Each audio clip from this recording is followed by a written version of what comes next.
ఇప్పుడు ఈస్ట్ హైదరాబాద్ లో Uppal ring road దగ్గర చూసుకుంటే అనేక flyover bridges, IT corridors, railways, roadways up to Warangal వరకు కాజీపేట రైల్వేని చాలా చక్కగా విస్తరించారు. టెక్స్టైల్ పార్క్ వచ్చింది, ఎయిమ్స్, హాస్పిటల్స్, యూనివర్సిటీ వచ్చింది. పుణ్యక్షేత్రానికి 7 స్టేట్స్ నుంచి వస్తున్నాయి. ఎంటైర్ తెలంగాణ, ఆంధ్రప్రదేశ్, ఛత్తీస్గఢ్, రాయలసీమ, ఒడిస్సా, మహారాష్ట్ర, కర్ణాటక పార్ట్ నుంచి భాగాలంతా మన తెలుగు వాళ్ళు ఆ ప్రాంతానికి వస్తున్నారు. టూరిజం డెవలప్మెంట్ గవర్నమెంట్ తప్పకుండా చేస్తూనే ఉంది.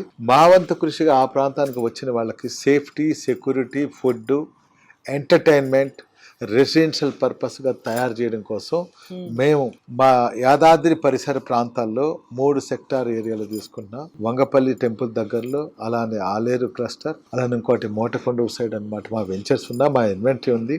అక్కడ స్మాల్ రిసార్ట్స్ ఏర్పాటు చేస్తున్న వెంచర్స్లోనే ఇక్కడ ఒక 100 కాటేజెస్ కట్టిపోతున్నాం. ఈ వచ్చిన వాళ్ళకి అతి తక్కువ నామినల్ ఫీజు తోటి మేము వాళ్ళని ఇన్వైట్ చేస్తాం. 24 hours మేము స్టే ఇవ్వాలనుకుంటున్నాం. అక్కడ నుంచి టెంపుల్ కూడా దర్శనం ఫ్రీగా చేయించి మా రిసార్ట్లో ఫ్రీ మెంబర్షిప్ ఇచ్చి అలా దర్శనం, safety, security, health, wealth with హ్యాపీనెస్తో, ఎంటర్టైన్మెంట్తో సహా వాళ్ళని ఉంచేసి ఆ ప్రాంతంలో నెక్స్ట్ వాళ్ళ స్వగ్రామానికి ఇళ్ళే ఏర్పాటు చేస్తున్నాం. అది కూడా మా నెక్స్ట్ కాన్సెప్ట్ ఉంది.